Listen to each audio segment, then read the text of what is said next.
Hello everyone. अच्छा, हम accounts में नया चैप्टर शुरू करेंगे। सिंपल सा चैप्टर है, छोटा सा चैप्टर है। चैप्टर का नाम है रिडेम्पशन ऑफ प्रेफरेंस शेयर्स। अच्छा, वैसे अगर आपको याद हो तो रिडेम्पशन ऑफ प्रेफरेंस शेयर्स के थ्योरेटिकल एस्पेक्ट आपसे सेक्शन 55 ऑफ कंपनीज एक्ट में मैंने डिस्कस किया था।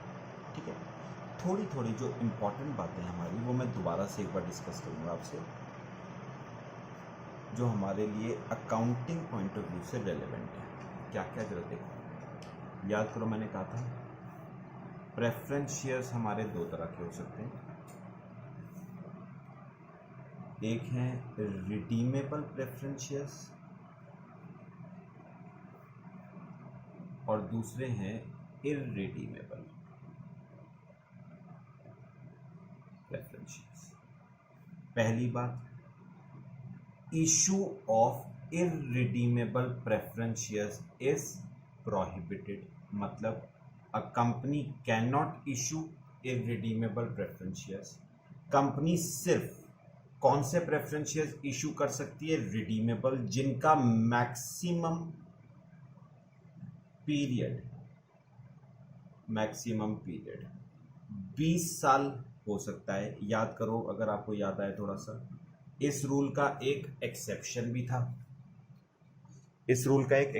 भी था। अगर इंफ्रास्ट्रक्चर प्रोजेक्ट के लिए आप प्रेफरेंस शेयर्स इशू करते हो तो पीरियड आप 20 साल से ज्यादा रख सकते हो, बट नॉट एक्सीडिंग 30 इयर्स। एक कंडीशन उसमें और थी। खैर, फिलहाल याद रखो, maximum redemption period redeemable preference shares का 20 इयर्स हो सकता है। दूसरी एक बात और अगर आपको याद हो, जब तक प्रेफरेंस शेयर्स फुल्ली पेड नहीं है आप उनको रिडीम नहीं कर सकते।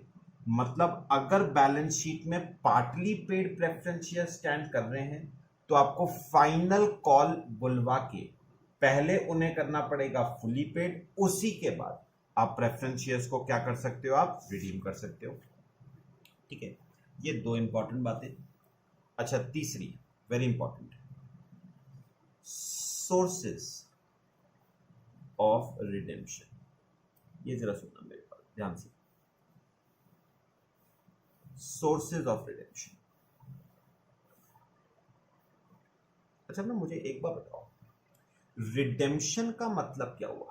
रिडेम्पशन का मतलब हुआ आप प्रेफरेंस शेयर होल्डर्स को रीपे कर रहे हो, मतलब आप उनको पैसा पे कर रहे हो। अब एक बात सोचो, प्रेफरेंस शेयर होल्डर्स को देने के लिए कंपनी के पास पैसा कहां से आएगा? अच्छा, दो बातें हो सकती है। हो सकता है कंपनी के पास कुछ प्रॉफिट्स पड़े हुए हों, तो कंपनी उन प्रॉफिट्स को रिडेम्पशन के लिए क्या कर सकती है? यूटिलाइज। मतलब पहला, रिडेम्पशन हो सकता है आउट ऑफ प्रॉफिट्स, या मैं कहूं रिडेम्पशन हो सकता है आउट ऑफ फ्री रिजर्व्स। इसमें मैं खैर अभी बाद में भी आऊंगा। ठीक है, अच्छा एक बात सुनो, अगर कंपनी के पास सफिशिएंट प्रॉफिट्स अवेलेबल नहीं है तो बताओ कंपनी क्या कर सकती है? कंपनी फ्रेश इशू कर दे। किसका? शेयर्स का। कंपनी फ्रेश इशू कर दे किसका? शेयर्स का। मैंने वर्ड शेयर्स लिखा है, क्या मतलब हुआ? इक्विटी भी आ जाएंगे और प्रेफरेंस शेयर्स भी आ जाएंगे। एक बात और बता दूं, मैंने word fresh issue of securities नहीं लिखा है, फ्रेश इशू ऑफ शेयर्स लिखा है। इसका मतलब यह हुआ डिबेंचर्स आप इशू नहीं कर सकते। इक्विटी शेयर इशू कर सकते हो, प्रेफरेंस शेयर इशू कर सकते हो, डिबेंचर्स आप इशू नहीं कर सकते। तो याद रखना, प्रेफरेंस शेयर होल्डर्स को देने के लिए कंपनी के पास पैसा कहां से आएगा? दो तरीके हैं, या तो कंपनी अपने पास पड़े हुए प्रॉफिट्स को क्या कर ले, यूटिलाइज। अगर प्रॉफिट सफिशिएंट नहीं है तो पब्लिक को क्या इश्यू कर दे, fresh issue of shares, be it equity be it preference. Debentures issue नहीं कर सकती। फिर फोर्थ, अब आपको अगर याद हो तो मैंने सेक्शन 55 में कराया था कि जब कंपनी रिडेम्पशन करती है ना, तो कंपनी को मैंडेटरी है उसे कुछ पैसा कैपिटल रिडेम्पशन रिजर्व में ट्रांसफर करना पड़ता है। याद है कुछ, कितना पैसा आपको कैपिटल रिडेम्पशन रिजर्व में ट्रांसफर करना पड़ता है? Equivalent to nominal value of preference shares redeemed out of profits. मैं आपको थोड़ा सा एग्जांपल देके बताता हूं, जरा मेरी बात सुनना, अभी सिर्फ सुननी है मेरी बातें। अच्छा, इमेजिन करो हम 1,00,000 रुपए के प्रेफरेंस शेयर्स रिडीम कर रहे हैं, मतलब प्रेफरेंस शेयर होल्डर्स को देने के लिए हमें 1,00,000 रुपए चाहिए। अच्छा, 1,00,000 में से 70,000 रुपए के प्रॉफिट्स मेरे पास ऑलरेडी पड़े हैं, तो 70,000 रुपए के तो मैंने प्रॉफिट्स यूटिलाइज कर लिए, बच गए 30,000। 30,000 के मैंने फ्रेश इश्यू कर दिए शेयर्स का। अब मुझे बताओ 1,00,000 के रिडेम्पशन में से कितने रुपए का रिडेम्पशन आउट ऑफ प्रॉफिट्स हुआ? 70,000 का। तो आपको 70,000 रुपए बताओ कहां पर ट्रांसफर करने पड़ेंगे? कैपिटल रिडेम्पशन रिजर्व में। और ये आपका कंपल्सरी है, कोई ऑप्शन नहीं दे रही है कंपनीज एक्ट, कंपल्सरी है ये। अच्छा, फिर मैंने कंपनीज एक्ट से पूछा कि भाई ये बताओ, इस कैपिटल रिडेम्पशन रिजर्व को हम यूटिलाइज किन कामों के लिए कर सकते हैं? ठीक है, गवर्नमेंट ने क्या कहा, कंपनीज एक्ट ने क्या कहा, कैपिटल रिडेम्पशन रिजर्व सिर्फ और सिर्फ एक काम के लिए यूटिलाइज होगा, और वो क्या है? अगर आप इक्विटी शेयर होल्डर्स को बोनस शेयर्स देते हो ना, तो बोनस शेयर्स आप दे सकते हो out of capital redemption reserve. ये 5 बातें हुई, ठीक है, सब डिस्कस कर चुके हैं। अच्छा, अब आओ 1-2 बातें और सुनना, ये भी करा हुआ है। मुझे बताओ redemption of preference shares at premium. Suppose 1,00,000 nominal value के प्रेफरेंस शेयर्स आप 10% के प्रीमियम पे रिडीम कर रहे हो, मतलब 10,000 रुपए के प्रीमियम पे रिडीम कर रहे हो। इसका मतलब आप प्रेफरेंस शेयर होल्डर्स को कितना दे रहे हो? 1,10,000। अब सुनो, अब अगली बात ये आती है, कंपनी के पास ये 10,000 रुपए देने के लिए कहां से आएंगे? तो इसके लिए अगर याद हो तो मैंने एक सेक्शन 52 आपको बताया था, जिसमें हमने सिक्योरिटीज प्रीमियम का यूटिलाइजेशन पढ़ा था। और मैंने कहा था 2 कंपनीज होती हैं, एक वो companies which are specified under section 133 और दूसरी होती हैं अदर कंपनीज। अच्छा, अगर सेक्शन 133 में जो कंपनी स्पेसिफाइड है उनकी बात करी जाए, तो सिक्योरिटी प्रीमियम का पैसा 3 कामों के लिए यूटिलाइज हो सकता था सेक्शन 133 के केस में। बोनस के लिए हो सकता है, बायबैक के लिए हो सकता है, expenses, commission, discount on issue of shares and debentures को राइट ऑफ करने के लिए हो सकता है, सिर्फ 3 कामों के लिए। जबकि अदर कंपनीज के केस में ये तीनों तो हैं ही हैं, ये तीनों तो हैं ही हैं, 2 और हैं। कौन कौन से 2 और? प्रीमियम ऑन रिडेम्पशन के लिए आप यूटिलाइज कर सकते हो, और प्रिलिमिनरी एक्सपेंसेस को राइट ऑफ करने के लिए आप यूटिलाइज कर सकते हो। अब मुझे एक बात बताओ, सुनो, अब मुझे एक बात बताओ, अगर आपकी company is a section 133 company, तो आप सिक्योरिटी प्रीमियम को, तो आप सिक्योरिटी प्रीमियम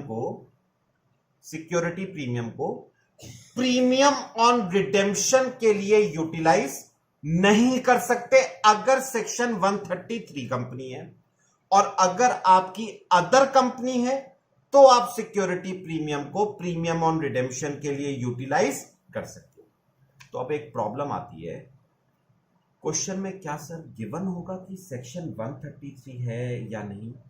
बच्चे जनरली गिवन नहीं होता है, तो नोट में आपको एक लिखवा देता हूं, आपको क्या करना है और आपका जो स्टडी मटेरियल है वो क्या कर रहा है।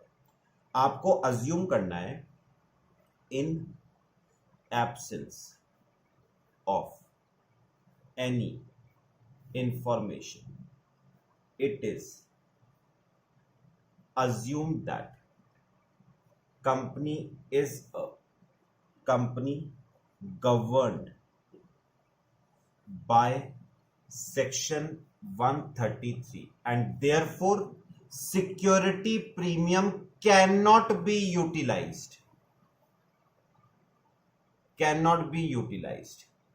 for writing off premium on redemption.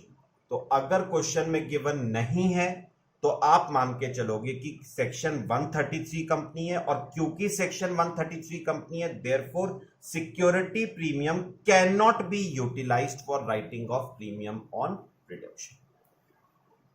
ठीक है, तो ये हमारी ना कुछ बेसिक कंडीशंस हैं। अगली क्लास में मैं आपको कुछ जनरल एंट्रीज लिखवाऊंगा और क्वेश्चंस करेंगे। ठीक है, चलो, थैंक यू। Hello everyone.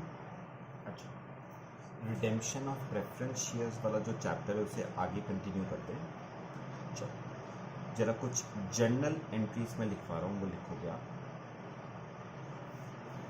पहला, इसमें पहला लिखना, पहले हम प्रेफरेंस शेयर होल्डर्स को, सबसे पहली एंट्री आप क्या करोगे, आप प्रेफरेंस शेयर होल्डर्स को आप ड्यू करोगे। ठीक है, सीधे पे करने की एंट्री नहीं बनानी है, पहले प्रेफरेंस शेयर होल्डर्स को क्या करना है, ड्यू, फिर उसके बाद प्रेफरेंस शेयर होल्डर्स को क्या करेंगे, पे। अच्छा, तो ड्यू में दो केस हो सकते हैं, कौन कौन से दो?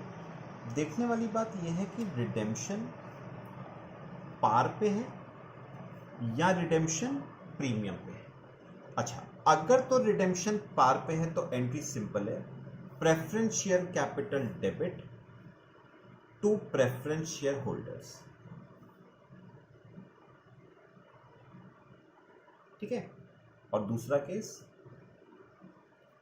अगर redemption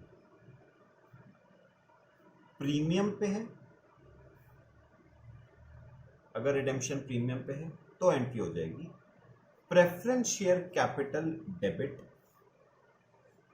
premium on redemption debit to preference share holders,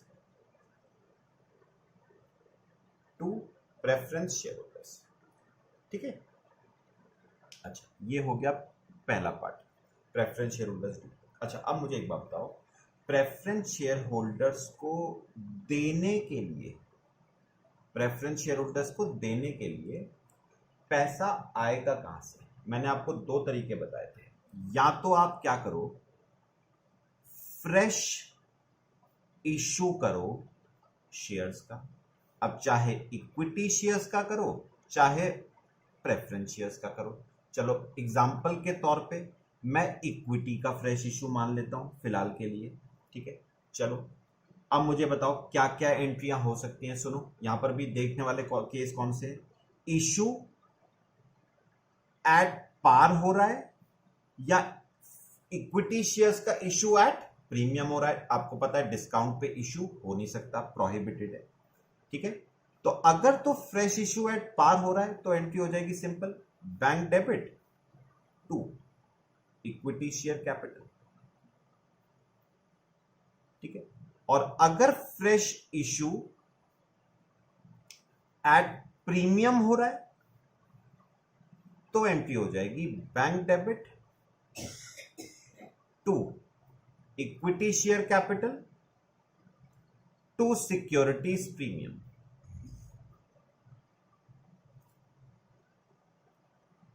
to equity share capital to securities premium. ठीक है, अच्छा आगे की बात करते हैं थोड़ी सी।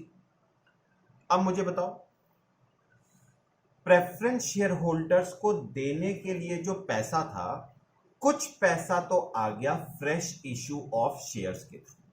अब बताओ कुछ पैसा कहां से आएगा? प्रॉफिट्स के थ्रू, तो रिडेम्पशन आउट ऑफ प्रॉफिट्स। और याद करो इसमें मैंने क्या कहा था, जितना रिडेम्पशन आप आउट ऑफ प्रॉफिट्स करोगे ना, प्रॉफिट्स कौन से? Free reserves. जितना रिडेम्पशन आप आउट ऑफ फ्री रिजर्व्स करोगे ना, उतना अमाउंट फ्री रिजर्व्स में से आपको ट्रांसफर करना पड़ेगा कैपिटल रिडेम्पशन रिजर्व में। थोड़ा सा मैं आपसे डिस्कशन करना चाहता हूं, what are free reserves. Simple words में बहुत बताता हूं, आपको काम आएगा, आपको आगे भी पता है। फ्री रिजर्व्स कौन से होते हैं? कोई भी रिजर्व जिसमें से आप शेयर होल्डर्स को क्या बांट पाओ? डिविडेंड। मतलब any reserve which is free for distribution as dividend, मतलब कोई भी रिजर्व जिसमें से आप शेयर होल्डर्स को डिविडेंड बांट पाओ, that is a free reserve. जैसे जनरल रिजर्व बेस्ट एग्जांपल और पीएल, ये दोनों हमारे क्या होते हैं बताओ? Free reserves. तो मुझे एक बात बताओ, उन्होंने सी पॉइंट में क्या कहा? जितना रिडेम्पशन आप फ्री रिजर्व्स में से कर रहे हो ना, उतना अमाउंट आपको फ्री रिजर्व्स में से ट्रांसफर करना पड़ेगा कैपिटल रिडेम्पशन रिजर्व में। मैंडेटरी है। तो free reserves debit, free reserve से पैसा कहां ट्रांसफर करना है? Capital redemption reserve. ठीक है, अच्छा। और लास्ट पॉइंट हमारा क्या आता है? Payment to preference share holders. Entry, preference share holders account debit to bank. Preference share holders account debit to bank. अच्छा, अब एक बात मैं और बता रहा हूं, ये जो ई पॉइंट है ना, लास्ट जो मैं एक एंट्री बनवा रहा हूं, वो एंट्री सिर्फ तभी बनेगी जब रिडेम्पशन प्रीमियम पे होगा।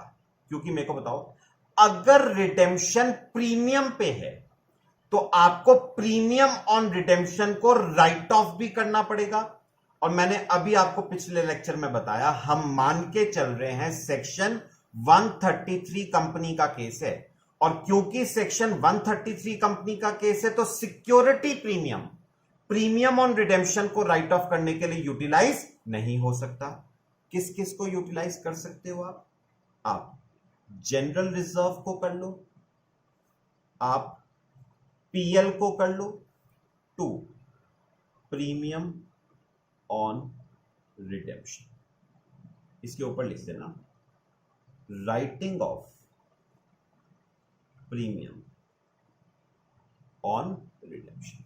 ये एंट्री तभी बनेगी when redemption is at premium. अगर रिडेम्पशन पार पे है तो ये वाली एंट्री आपको बनाने की जरूरत नहीं। Only if redemption is at, तो ये एंट्री तभी बनेगी जब बताओ रिडेम्पशन किस पे होगा? आपका प्रीमियम पे होगा। ठीक है, तो ये आपकी एंट्रीज हैं, बहुत सिंपल सी एंट्रीज हैं जो आपको पास करनी है in case of redemption of preference shares. चलो, आज मैं फिलहाल आपको इतना ही करा रहा हूं। ठीक है, क्वेश्चंस मैं आपको कल से करवाता हूं। ठीक है, थैंक यू। Hello everyone. अच्छा, कल हमने रिडेम्पशन ऑफ प्रेफरेंस शेयर्स हमने शुरू किया था, उसका थ्योरेटिकल एस्पेक्ट सेक्शन 55 मैंने आपको पढ़ाया था, जर्नल एंट्रीज भी हमने देखी थी। अच्छा, इसके जो क्वेश्चंस है ना रिडेम्पशन ऑफ प्रेफरेंस शेयर्स के, वो हम आपसे आपके स्टडी मटेरियल में से ही करेंगे। ठीक है, तो आप एक काम करोगे, स्टडी मटेरियल अपना ओपन करोगे और उसके ना इलस्ट्रेशन 1 पे आओगे। Illustration 1 page number 7.8, illustration 1 page 7.8। चलो करते हैं। देखो उसने कहा है Hinduja limited had 5008% redeemable preference shares of 100 each fully paid. Company decided to redeem these preference shares at par by issue of sufficient number of equity shares of 10 each. You are required to pass journal entries in the books of the company. चलो heading जरा लिखो, journal entries. पता है अगर आपको कल याद हो जो जर्नल एंट्रीज मैंने आपको लिखवाई थी उसमें सबसे पहली एंट्री जो मैंने आपको बनवाई थी वो कौन सी थी? प्रेफरेंस शेयर होल्डर्स को ड्यू करने की। उसमें मैंने आपको दो ट्रीटमेंट बताए थे, पेमेंट प्रेफरेंस शेयर होल्डर्स को पार पे हो रही है या प्रीमियम पे हो रही है, पहले ये पढ़ के बताओ। सेकेंड लाइन पढ़ोगे तो साफ साफ दे रखा है company decided to redeem these preference shares at par.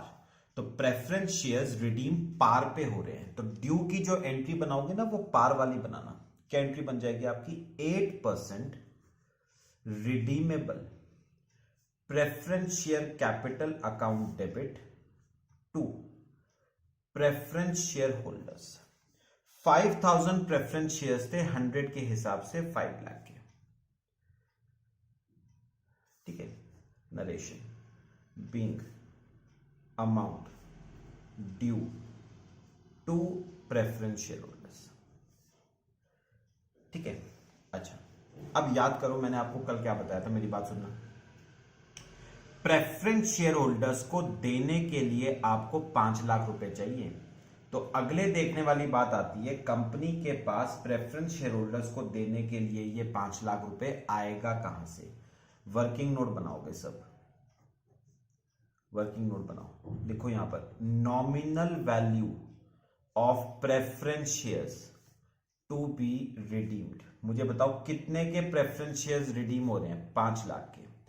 तो प्रेफरेंस शेयर होल्डर्स को देने के लिए ये 5 लाख कहां से आएगा? दो तरीके हैं, या तो आप करो fresh issue of shares be it equity be it preference, या आप यूटिलाइज करो अपने प्रॉफिट्स। तो चलो पढ़ते हैं क्या कह रहा है वो। उसने कहा है company decided to redeem these preference shares at par by issue of sufficient number of equity shares at par। तो इसका मतलब पूरा 5 लाख किसके थ्रू रिडीम हो रहा है? फ्रेश इशू ऑफ शेयर्स के थ्रू, प्रॉफिट्स के थ्रू रिडेम्पशन नहीं हो रहा है। तो चलो सेकेंड एंट्री, मुझे बताओ कितने रुपए के आपने फ्रेश इशू ऑफ शेयर्स करे? 5 लाख के पार पे। Issue of shares at par की entry bank debit to equity share capital 5 lakh. Narration being equity shares issued at par, बस। और थर्ड एंट्री में आप प्रेफरेंस शेयर होल्डर्स को क्या कर दोगे? Payment preference share holders debit to bank 5 lakh रुपए। ठीक है, नरेशन लिखो being preference share holders paid off, being preference share holders paid off. ठीक है, चलो ये आपका question number 1।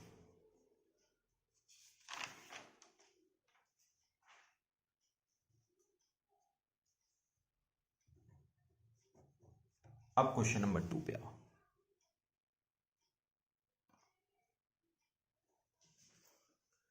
Question number 2, C limited had 10,010% redeemable preference shares of 100 each fully paid. Company decided to redeem these preference shares at par by issue of sufficient number of equity shares of 10 each at a premium of 2 per share. Pass journal entries। चलो heading लिखो फिर से, journal entries. अच्छा पहले मुझे देख के बताओ प्रेफरेंस शेयर्स रिडीम पार पे हो रहे हैं या प्रीमियम पे? सेकंड लाइन में लिखा हुआ है decided to redeem these preference shares at par. तो चलो ड्यू की एंट्री बनाओ, क्या एंट्री बनेगी? 10% redeemable preference share capital debit to preference share holders. 10,000 shares हैं 100 के हिसाब से, 10 लाख के। नरेशन लिखो, being amount due to preference share holders. चलो अच्छा, अब अगली बात आती है, प्रेफरेंस शेयर होल्डर्स को हमने 10 लाख रुपए देना है, उनको देने के लिए 10 लाख रुपए आएगा कहां से? वर्किंग नोट लिखो, nominal value of preference shares to be redeemed. कितने नॉमिनल वैल्यू के प्रेफरेंस शेयर्स आप रिडीम कर रहे हो? 10 लाख के। कहां से आएगा कंपनी के पास ये 10 लाख रुपए? या तो ये 10 लाख आएगा फ्रेश इशू ऑफ शेयर्स के थ्रू, या ये 10 लाख आएगा आपका प्रॉफिट्स के थ्रू। चलो पढ़ते हैं क्या कह रहा है वो।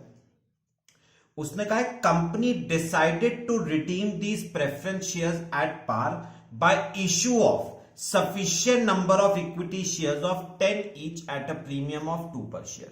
तो पूरा 10 lakh fresh issue of shares के थ्रू आ रहा है, प्रॉफिट्स के थ्रू कुछ नहीं आ रहा है। चलो एंट्री बनाते हैं, सेकंड एंट्री। मुझे बताओगे हम शेयर्स इश्यू कर रहे हैं पार पे या प्रीमियम पे?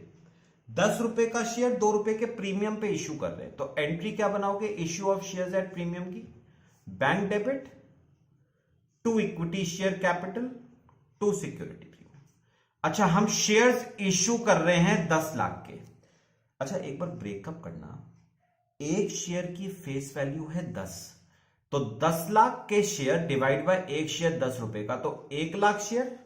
ऐसी प्रीमियम बताओ, एक शेयर पे 2 रुपए का प्रीमियम, तो 1 लाख शेयर पे 2 लाख रुपए का प्रीमियम, और बैंक में आ जाता है 12 लाख रुपए। Narration, being equity shares issued at premium. और फिर लास्ट स्टेप में आप प्रेफरेंस शेयर होल्डर्स को पेमेंट कर दोगे, preference share holders debit to bank. कितना पैसा देना था? 10 लाख रुपए। नरेशन लिखो, being preference share holders paid off. तो ये आपका क्वेश्चन नंबर 2। अच्छा चलो एक और करते हैं, इलस्ट्रेशन 3 पे आओगे।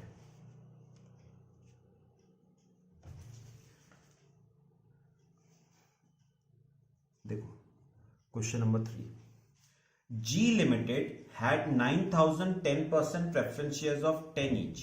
Company decided to redeem these preference shares at par. तो preference shares par पे redeem हो रहे हैं by issue of equity shares, past journal entries। चलो फिर से हेडिंग लिखो, जर्नल एंट्रीज। फर्स्ट, पहले ड्यू की एंट्री करना, 10% redeemable preference share capital debit to preference share holders. Redemption par पे है, 9,000 शेयर्स 10 के हिसाब से 90,000 के। Narration, being amount due to preference share holders. चलो अब मुझे अगली बात अपने आप बताओगे जरा, प्रेफरेंस शेयर होल्डर्स को देने के लिए 90,000 रुपए चाहिए। बताओ कंपनी के पास ये 90,000 दो तरीकों से आ सकता है, या तो फ्रेश इश्यू ऑफ शेयर्स के थ्रू या प्रॉफिट्स के थ्रू। इस क्वेश्चन में हम रिडेम्पशन कर रहे हैं फ्रेश इश्यू ऑफ शेयर्स के थ्रू, और शेयर इश्यू हो रहा है 9 रुपए पे। तो एंट्री करो, bank debit to equity share capital 90,000। Narration, being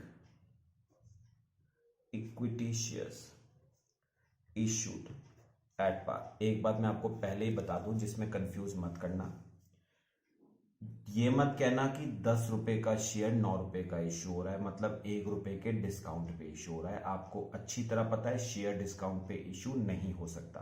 तो हम 9 रुपए को पार वैल्यू ही मान के चल रहे हैं। हम ये कह रहे हैं 9 रुपए पार वैल्यू का शेयर 9 रुपए पे ही इशू हुआ है। तो ये मत कहना कि 10 रुपए का शेयर 9 का इशू हुआ है, ऐसा नहीं हो सकता है। और तीसरा, प्रेफरेंस शेयर होल्डर्स को क्या करोगे? Pay off. तो preference share holders debit to bank, कितना देना था? 90,000 पे करो। Being amount paid to preference share holders, being amount paid to preference share holders. ठीक है, बस छोटे छोटे 3 क्वेश्चंस थे। चलो आपको एक इंपॉर्टेंट एक क्वेश्चन चलो करवाता हूं आपको। क्वेश्चन नंबर 4 पे आओ। 4th क्वेश्चन देखो, board of directors of a company decided to issue minimum number of equity shares of ₹9 to redeem 5 lakh preference shares, ₹5 lakh preference shares. Maximum amount of profits available for redemption is 3 lakh. Calculate number of shares to be issued by the company to ensure that provisions of section 55 are not violated. अगला part बाद में पढ़ते हैं, पहले मुझे ना एक बार बताना, nominal value of preference shares to be redeemed. कितने नॉमिनल वैल्यू के प्रेफरेंस शेयर्स आप रिडीम कर रहे हो? 5 लाख नॉमिनल वैल्यू के प्रेफरेंस शेयर्स आप रिडीम कर रहे हो। या तो ये 5 लाख रुपए कंपनी के पास आएगा फ्रेश इश्यू ऑफ शेयर्स के थ्रू, या ये 5 लाख कंपनी के पास आएगा आउट ऑफ प्रॉफिट्स। अब मुझे बताओगे कंपनी के पास कितने के प्रॉफिट्स अवेलेबल हैं फॉर रिडेम्पशन? 3 लाख के। तो 5 लाख में से 3 लाख तो आ गया प्रॉफिट्स में से। अब बताओ फिर बचा कितना? 2 लाख। तो हमें 2 लाख रुपए के क्या इश्यू करने पड़ेंगे? शेयर्स इश्यू करने पड़ेंगे। अब पढ़ो उसने क्या कहा था निकालने को, calculate number of shares to be issued. तो number of shares is equal to, मुझे बताओ हमें शेयर्स कितने रुपए के इश्यू करने पड़ेंगे? हमें शेयर्स 2 लाख रुपए के इश्यू करने पड़ेंगे, डिवाइड बाय एक शेयर कितने का इश्यू हो रहा है? 9 रुपए का। तो अगर हम ये कैलकुलेट करें तो 2 लाख डिवाइड बाय 9, 22,222.22 शेयर्स। अब आपको अच्छी तरह पता है शेयर्स फ्रैक्शन में तो इश्यू नहीं हो सकते, fractional shares can not be issued.